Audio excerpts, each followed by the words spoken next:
People पेड़ पर आप सभी साथियों का एक बार फिर से स्वागत है। दोस्तों, श्राद्ध मास चल रहा है और इस दौरान हम गरुड़ पुराण के अध्यायों की चर्चा करेंगे और जानेंगे कि मृत्यु लोक पर पाप और पुण्यों के क्या फल होते हैं तथा मृत्यु के बाद इंसान को क्या कष्ट भोगना पड़ता है, वह नरक में कैसे जाता है और स्वर्ग लोक में उसे भगवान किन सुखों की प्राप्ति करवाते हैं। तो फिर विलंब किस बात की, चलिए ज्यादा देर ना करते हुए सुनते हैं भगवान विष्णु और उनके पक्षीराज गरुड़ का संवाद। लेकिन उससे पहले आप सभी से निवेदन है कि अगर आप अपने इस चैनल पर नए हैं या पुराने हैं तो सबसे पहला काम यह करें कि इस चैनल को सब्सक्राइब करें ताकि हमारा मनोबल दिनों दिन यूं ही बढ़ता रहे और हम आपके लिए यूं ही भक्ति रस में डूबी हुई कथाएं लेकर आते रहें।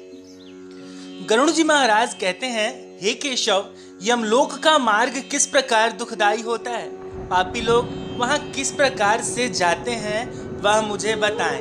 तब श्री भगवान विष्णु कहते हैं, हे गरुड़, महान दुख प्रदान करने वाले यम मार्ग के विषय में मैं तुमसे कहता हूँ, मेरा भक्त होने पर भी तुम उसे सुनकर कांप जाओगे। यम मार्ग में वृक्ष की छाया नहीं है जहाँ प्राणी विश्राम कर सके। उस यम मार्ग में अन्न आदि भी नहीं है जिनसे कि वह अपने प्राणों की रक्षा कर सके। वहाँ कहीं भी जल नहीं है जिससे अत्यंत तृषातुर वह जीव पी सके।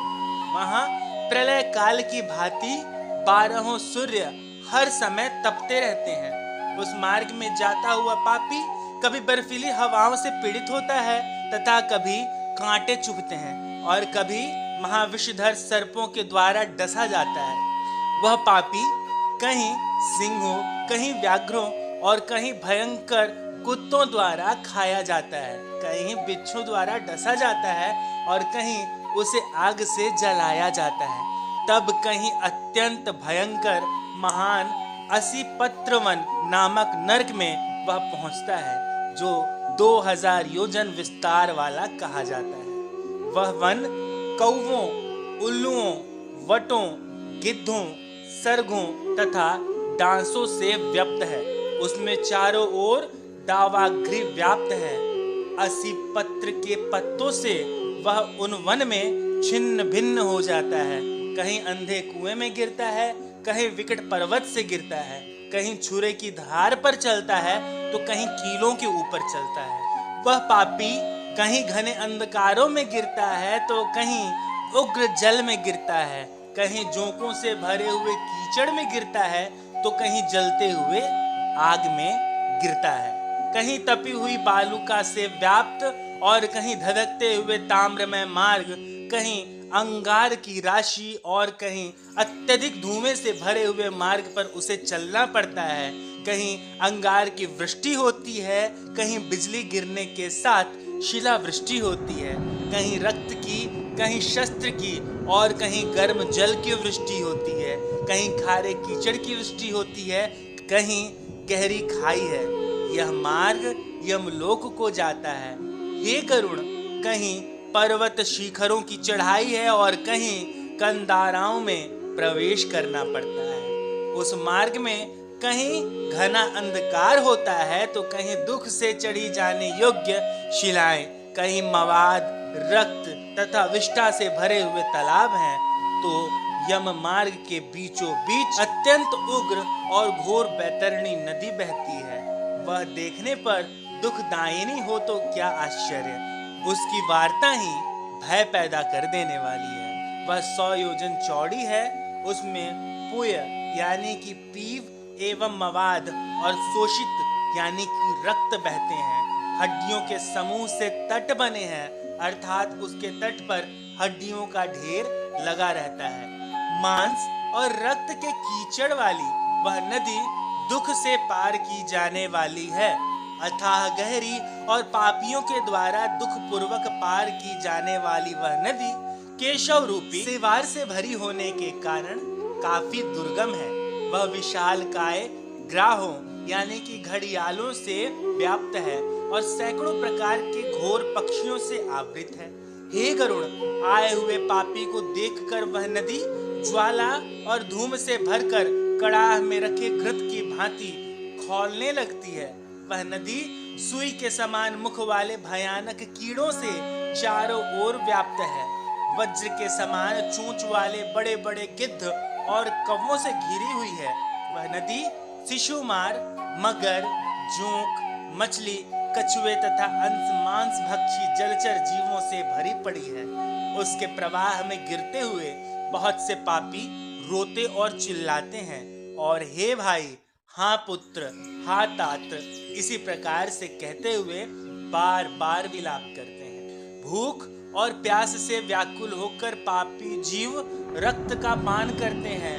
वह नदी झागपूर्ण रक्त के प्रवाह से व्याप्त महाघोर अत्यंत गर्जना करने वाली है, देखने में दुख पैदा करने वाली तथा भयावह है। उसके दर्शन मात्र से पापी चेतना शून्य हो जाते हैं। बहुत से बिच्छू तथा काले सर्पों से व्याप्त उस नदी के बीच में गिरे हुए पापियों की रक्षा करने वाला कोई नहीं है। हे गरुड़, उसके सैकड़ों हजारों भंवरों में पड़कर पापी पाताल में चले जाते हैं। क्षण भर पाताल में रहते हैं और एक क्षण में ऊपर चले आते हैं। वह नदी पापियों के गिरने के लिए ही बनाई गई है। उसका पार नहीं दिखता। वह अत्यंत दुख पूर्वक तरने योग्य तथा बहुत दुख देने वाली है। इस प्रकार बहुत से कलेशों से व्याप्त अत्यंत दुखप्रद यम मार्ग में रोते चिल्लाते हुए पापी जाते हैं। कुछ पापी पाश से बंधे होते हैं, कुछ अंकुश में फांस कर खींचे जाते हैं और कुछ शस्त्र के अग्रभाग से पीठ में छेदते हुए ले जाए जाते हैं। कुछ नाक के अग्रम भाग में लगे हुए पाश और कुछ कान में लगे हुए पाश से खींचे जाते हैं। कुछ काल पाश से खींचे जाते हैं और कुछ कौवों के द्वारा खींचे जाते हैं। वे पापी गर्दन, हाथ तथा पैर में जंजीरों से बंधे हुए तथा अपनी पीठ पर लोहे के भार को ढोते हुए मार्ग पर चलते हैं। अत्यंत घोर यमदूतों के द्वारा मुद्गरों से पीटे जाते हैं। वे मुख से रक्त वमन करते हुए तथा वमन किए हुए रक्तों को पुनः पीते हुए जाते हैं। उस समय अपने दुष्कर्मों के बारे में सोचते हुए प्राणी अत्यंत ग्लानि का अनुभव करते हैं और अतीव दुखित होकर यमलोक को जाते हैं। इस प्रकार यम मार्ग में जाता हुआ वह मंद बुद्धि प्राणी हा पुत्र, हा पौत्र, इस प्रकार पुत्र को और पौत्रों को पुकारते हुए हाय हाय इस प्रकार का विलाप करते हुए पश्चाताप की ज्वाला से जलता रहता है। वह विचार करता है कि महान पुण्य के संबंध से मनुष्य जन्म प्राप्त होता है। उसे प्राप्त कर भी मैंने धर्म आचरण नहीं किया। यह मैंने क्या किया? मैंने दान दिया नहीं, अग्नि में हवन किया नहीं, तपस्या की नहीं, देवताओं की पूजा की नहीं, विधि विधान से तीर्थ सेवा की नहीं। अतः हे जीव, जो तुमने किया है उसी का फल भोगो। हे देही, ब्राह्मणों की पूजा की नहीं, देव नदी गंगा का सहारा लिया नहीं, सत्पुरुषों की सेवा की नहीं, कभी भी दूसरे का उपकार किया नहीं। इसलिए हे जीव, जो तुमने किया अब उसी का फल भोगो। मनुष्यों और पशु पक्षियों के लिए जलहीन प्रदेश में जलाशय का निर्माण किया नहीं, गौवों और ब्राह्मणों की आजीविका के लिए थोड़ा भी प्रयास किया नहीं। इसीलिए हे देही, तुमने जो किया उसी से अपना निर्वाह करो। तुमने नित्य दान किया नहीं, गौओं के दैनिक भरण पोषण की व्यवस्था की नहीं, वेदों और शास्त्रों के वचनों को प्रमाण माना नहीं, पुराणों को सुना नहीं, विद्वानों की पूजा की नहीं। इसीलिए हे देही, तुमने जो किया है उन्हीं दुष्कर्मों के फलों को अब भोगो। इस दौरान नारी जीव भी पश्चाताप करते हुए कहता है, मैंने पति की हितकर आज्ञा का पालन किया नहीं, पतिव्रत्य धर्म का पालन किया नहीं और गुरुजनों को गौरवोचित सम्मान कभी दिया नहीं। इसलिए हे देहिनी, जो तुमने किया अब उसी का फल भोगो।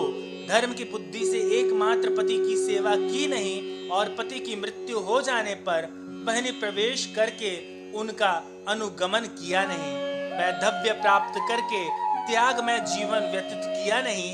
इसीलिए हे देहिन, जैसा किया अब उसी का फल भोगो।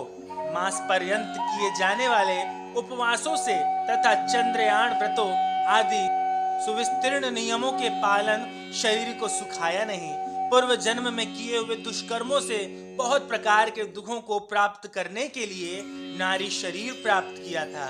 इस तरह बहुत से प्रकार के विलाप करके पूर्व देह का स्मरण करते हुए मेरा मानव जन्म कहाँ चला गया, इस प्रकार चिल्लाता हुआ वह यम मार्ग में चलता है। हे ताक्षर्य, 17 दिन तक अकेले वायु वेग से चलते हुए 18वें दिन वह प्रेत सौम्यपुर में जाता है। उस रमणीय क्षेत्र सौम्यपुर में प्रेतों का महान गण रहता है। वहाँ पुष्प भद्रा नदी और अत्यंत प्रिय दिखने वाला वट वृक्ष है। उस पूर्व में यमदूतों के द्वारा उसे विश्राम कराया जाता है। वहाँ दुखी होकर वह स्त्री पुत्रों के द्वारा प्राप्त सुखों का स्मरण करता है। वह अपने धन, भृत्य और पौत्र आदि के विषय में जब सोचने लगता है तो वहाँ रहने वाले यम के किंकर उससे इस प्रकार कहते हैं, धन कहाँ है, पुत्र कहाँ है, पत्नी कहाँ है, मित्र कहाँ है, बंधु बांधव कहाँ है। हे मूढ़, जीव अपने कर्मोपार्जित फलों को ही भोगता है, इसीलिए सुदीर्घ काल तक इस यम मार्ग पर चलो। हे परलोक के राही, तू यह जानता है कि राहगीरों का बल और संबल पाथेय ही होता है, जिसके लिए तूने प्रयास तो किया नहीं। तू यह भी जानता था कि तुझे निश्चित ही उस मार्ग पर चलना है और उस रास्ते पर कोई भी लेन देन हो सकता नहीं। यह मार्ग तो बालकों को भी विदित रहता है। हे मनुष्य, क्या तुमने इसे सुना नहीं था? क्या तुमने ब्राह्मणों के मुख से पुराणों के वचन सुने नहीं थे? इस प्रकार कहकर मुद्गरों से पीटा जाता हुआ वह जीव गिरते पड़ते दौड़ते हुए बलपूर्वक पाशों से खींचा जाता है। यहाँ स्नेह अथवा कृपा करके कारण पुत्र पौत्रों द्वारा दिए हुए मासिक पिंडों को खाता है। उसके बाद वह जीव सौरिकपुर को प्रस्थान करता है। उस सौरिकपुर में काल के रूपों को धारण करने वाला जंगम नाम का राजा रहता है। उसे देखकर वह जीव भयभीत होकर विश्राम करना चाहता है। उस पुर में गया हुआ वह जीव अपने स्वजनों के दिए हुए त्रैपाक्षिक अन्न जल को खाकर उस पुर को पार करता है। इसके बाद शीघ्रता पूर्वक वह प्रेत नगेंद्र भवन की ओर जाता है और वहां भयंकर वनों को देखकर दुखी होकर रोता है। दया रहित दूतों के द्वारा खींचे जाने पर वह बार बार रोता है और 2 मास के अंत में वह दुखी होकर वहां जाता है। बांधवों द्वारा दिए गए पिंड जल वस्त्र का उपभोग करके यम किंकरों के द्वारा पाश से बार बार खींचकर पुनः आगे ले जाया जाता है। तीसरे माह में वह गंधर्व नगर को प्राप्त होता है और वहां त्रैमासिक पिंड खाकर आगे को चलता है। चौथे मास में वह शैलागमपुर में पहुंचता है और वहां प्रेत के ऊपर बहुत अधिक पत्थरों की वर्षा होती है। चौथे मासिक पिंडों को खाकर वह कुछ सुखी होता है। इसके बाद 5वें महीने में वह प्रेत क्रौंचपुर पहुंचता है। क्रौंचपुर में स्थित वह प्रेत वहां बांधवों द्वारा हाथ से दिए गए 5वें मासिक पिंड को खाकर आगे क्रूरपुर की ओर चलता है। 5.5 मास के बाद उर्षाण मासिक पिंड और घटनाद से तृप्त होकर वह वहां आधे मुहूर्त तक विश्राम करके यमदूतों के द्वारा डराए जाने पर दुख से कांपता हुआ उस पुर को छोड़कर चित्रभवन नामक पुर को जाता है, जहां यम का छोटा भाई विचित्र नाम वाला राजा राज्य करता है। विशाल शरीर वाले राजा को देखकर जब वह जीव डर से भागता है, तब सामने आकर कैवर्त उससे यह कहते हैं, हम इस महावैतरणी नदी को पार करने वालों के लिए नाव लेकर आए हैं। यदि तुम्हारा इस प्रकार का पुण्य हो तो इसमें बैठ सकते हो। तत्वदर्शी मुनियों ने दान को ही वितरण कहा है। वह वैतरणी नदी वितरण के द्वारा ही पार की जा सकती है, इसीलिए इसको वैतरणी कहा जाता है। यदि तुमने वैतरणी गौ का दान किया हो तो नौका तुम्हारे पास आएगी अथवा नहीं। अनेक ऐसे वचन सुनकर प्रेत हा देव ऐसा कहता है। उस प्रेत को देखकर वह नदी खौलने लगती है और उसे देखकर प्रेत अत्यंत क्रंदन करने लगता है। जिसने अपने जीवन में कभी दान दिया ही नहीं, ऐसा पापात्मा उसी बैतरणी में डूबता है। तब आकाश मार्ग से चलने वाले दूत उसके मुख में कांटा लगाकर वंशी से मछली की भांति उसे खींचते हुए पार ले जाते हैं। वहां शाण मासिक पिंड खाकर वह अत्यधिक भूख से पीड़ित होकर विलाप करता हुआ आगे के रास्ते पर चलता है। 7वें मास में वह ब्रह्मापदपुर को जाता है और वहां अपने पुत्रों द्वारा दिए हुए सप्तम मासिक पिंड को खाता है। हे पक्षीराज गरुण, उस पुर को पार कर वह दुखद नामक पुर को जाता है। आकाश मार्ग से जाता हुआ वह महान दुख प्राप्त करता है। वहां 8वें मास में दिए हुए पिंड को खाकर वह आगे बढ़ता है और 9वां मास पूर्ण होने पर नाना क्रंदनपुर को प्राप्त होता है। वहां क्रंदन करते हुए अनेक भयावह क्रंदन गणों को देखकर स्वयं शून्य हृदय वाला वह जीव दुखी होकर आक्रंदन करने लगता है। उस पुर को छोड़कर वह यमदूतों द्वारा भयभीत किया जाता हुआ 10वें महीने में अत्यंत कठिनाई से सुप्त भवन नामक नगर में पहुंचता है। वहां पुत्र आदि से पिंडदान और जलांजलि प्राप्त करके सुखी नहीं होता। 11वां मास पूरा होने पर वह रौद्रपुर को जाता है और पुत्र आदि द्वारा दिए हुए 11 मासिक पिंड को वहां खाता है। 11.5 मास बीतने पर वह जीव पयोवर्षण नामक नगर में पहुंचता है। वहां प्रेतों को दुख देने वाले मेघ घनघोर वर्षा करते हैं। वहां पर दुखी वह प्रेत उनाब्धिक श्राद्ध के पिंड को खाता है। इसके बाद वर्ष पूरा होने पर वह जीव सीतान्य नामक नगर को प्राप्त होता है। वहां हिम से भी 100 गुने अधिक ठंड पड़ती है। शीत से दुखी तथा क्षुधित वह जीव 10 दिशाओं को देखता है कि शायद कहीं कोई हमारा बांधव हो जो मेरे दुख को दूर कर सके। तब यम के दूत कहते हैं, तुम्हारा ऐसा पुण्य कहाँ है? फिर वार्षिक पिंड को खाकर वह धैर्य धारण करता है। उसके बाद वर्ष के अंत में यमपुर के निकट पहुंचने पर वह प्रेतपुर में जाकर हाथ भर माप के अपने शरीर को छोड़ देता है। हे पक्षीराज गरुण, पुनः कर्म भोग के लिए अंगुष्ठ मात्र के वायु स्वरूप यातना देह को प्राप्त करके वह यमदूतों के साथ जाता है। हे कश्यपात्मज, जिन्होंने औधर्व दैहिक दान यानी कि मरण कालिक दान नहीं दिए हैं, वे यमदूतों के द्वारा दृढ़ बंधनों से बंधे हुए अत्यंत कष्टों से यमपुर को जाते हैं। भगवान विष्णु गरुड़ से कहते हैं कि हे गरुड़, धर्मराजपुर में 4 द्वार हैं, जिनमें से दक्षिण द्वार के मार्ग का तुमसे वर्णन मैंने किया है। इस महान भयंकर मार्ग में भूख, प्यास तथा श्रम से दुखी जीव जिस प्रकार जाते हैं, वह सब मैंने तुम्हें बतला दिया है। अब और क्या सुनना चाहते हो? अब आगे की जो चर्चा है, जो भगवान विष्णु और गरुड़ के बीच में हो रही है, वह हम आपको इस श्राद्ध मास के सीरीज में सुनाएंगे, लेकिन वह अगले वीडियो में आप तक पहुंचेगी। अगर आप चाहते हैं कि अगला अध्याय आप तक जल्द से जल्द पहुंचे तो चैनल को सब्सक्राइब करें। अगर गरुड़ पुराण के किसी अध्याय को आप विशेष रूप से सुनना चाहते हैं तो उसके बारे में कमेंट बॉक्स में लिखें। हाँ, अगर आपको यह सीरीज अच्छा लग रहा हो तो इसे अपने दोस्तों, परिवार और बड़े जनों के साथ साझा करें, ताकि उन्हें भी इस बात का ज्ञान हो।